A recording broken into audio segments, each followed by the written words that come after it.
Hi listeners, welcome to ఆకృతి channel. ఈరోజు మనం పెరుగుతో కాకరకాయ కూర ఎలా వండాలో చూద్దాం.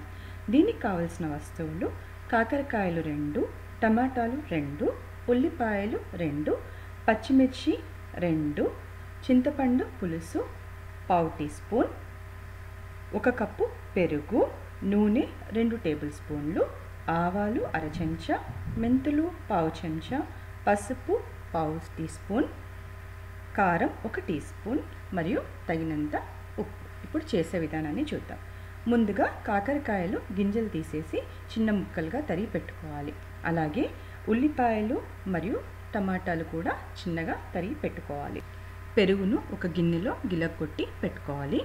ఇప్పుడు ఒక మందపాటి గిన్నెలో నూనె వేడి చేసి అందులో ఆవాలు మరియు మెంతులు వేసి కొద్దిసేపు వేగనివ్వాలి. కొన్ని సెకండ్ల తర్వాత అందులో తరిగిన ఉల్లిపాయ ముక్కలు, పచ్చిమిర్చి వేసి కొద్దిసేపు వేగనిచ్చి పసుపు, కారము, కాకరకాయ ముక్కలు, టమాటాలు మరియు చింతపండు పులుసు వేసి కలిపి కొద్దిసేపు మగ్గనివ్వాలి. 10 నిమిషాల పాటు సన్నని మంటపైన ఉడికించిన తర్వాత అందులో పెరుగు మరియు ఉప్పు వేసి కలిపి కొన్ని సెకండ్ల తర్వాత దించుకుంటే సరి.